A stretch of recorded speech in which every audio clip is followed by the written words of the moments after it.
Welcome to Carolina Sculpture Studio. My name's Clint Button, and I'm a granite sculptor.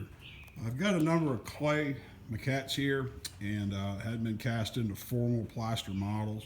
And I want to go over real quick just the different layouts or designs of how you can configure a clay model. Now, this is all old Roma plastilina or plasticine. It's old Roma. It's got sulfur in it. Some people don't like it. They say it interferes with molding materials. Some of the silicones may react to it and not cure properly. That's not really a problem for me with what I do, but some foundries prefer to use a sulfur-free Chavant product, so I keep some of that for foundry work. This is a 90-degree model.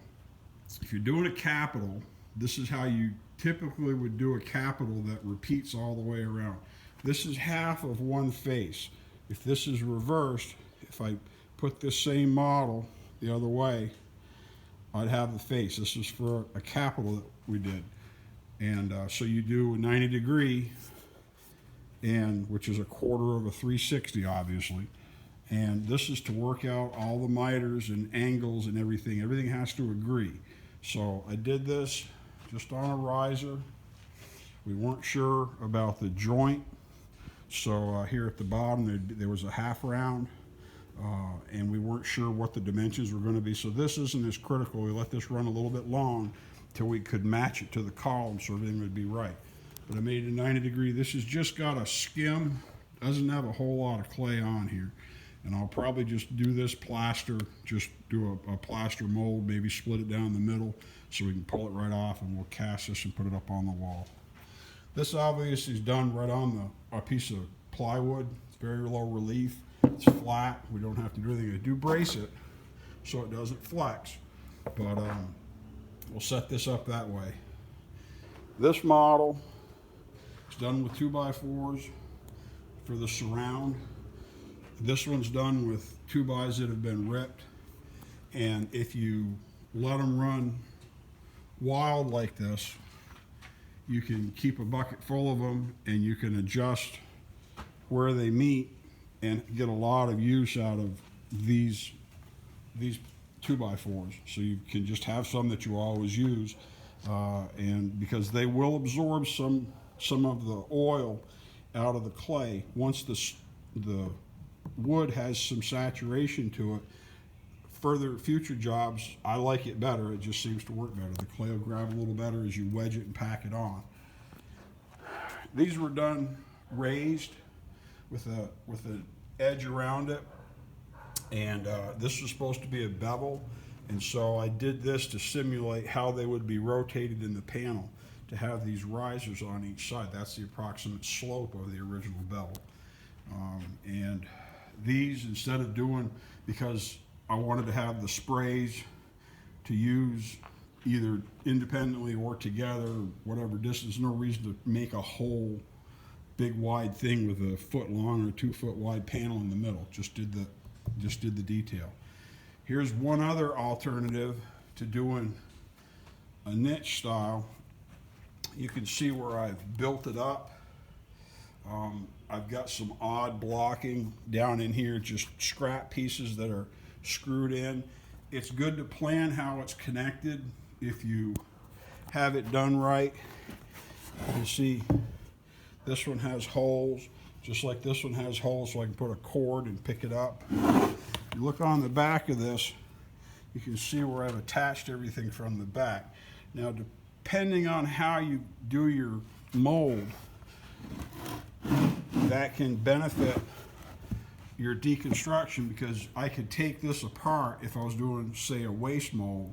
I could take everything off the back and take the back right off and dismantle it from the back after it's already charged, or it's got rubber all over it or plaster all over, whatever. So I have some of these that I basically keep that are a specific depth, and they're just piles of, you keep all the little pieces, just like that one. I'd used that one before. It didn't need to be 2.5 inches, 3.5 inches deep, but because I had it, I used it. This one's a little more specialized. We don't do that many 4-foot maquettes, so I use some 2x6s, and you just use them as you need to. If you need full depth, you can use full depth. You lay out your top niche.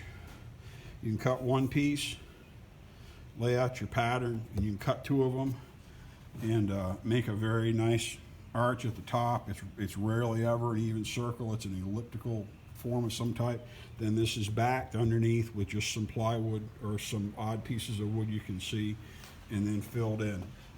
A lot of times it's good to use to rip a diagonal piece to run your sides to fill this bottom, and you can fill the vast majority of it, and a few cuts up along the top, even if it's faceted up here if they're a little short. They'll save you a lot of clay and speed things up. So these are different types of models, different types of structures to put them together. This was all old Rome when I got it, and it was wedged with an air hammer, air rammer actually from the foundry, and that really restored the clay well. You can run it in a pot, heat it up.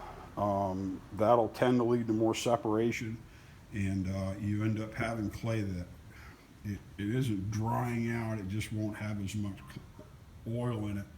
The wax, the emulsion, whatever, however technical it is, comes out, and you'll end up with a lot of it on your rags and your pants and your hands, and then the clay really does get bad. But if you take care of your Roma, it just gets better and better and better.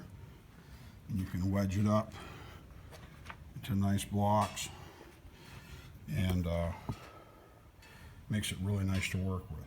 So we'll talk more about tools at some point.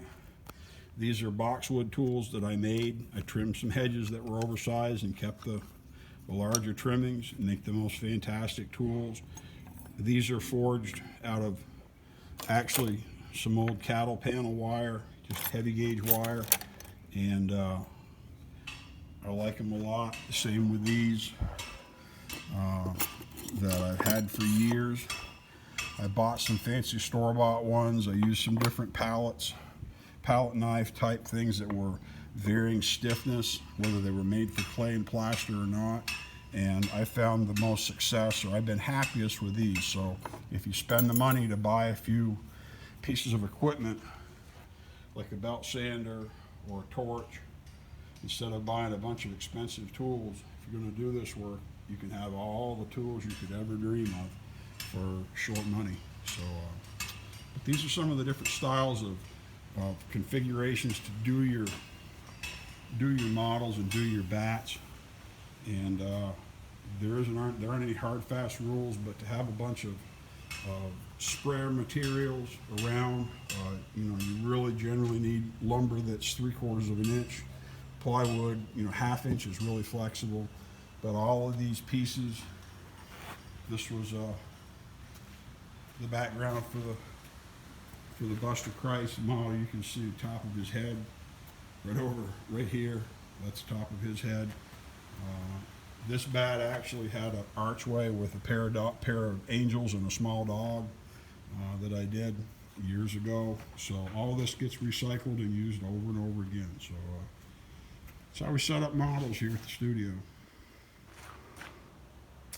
Once again, my name's Clint Button here at Carolina Sculpture Studio, talking about clay maquettes, how to build your bats. Thanks for coming in.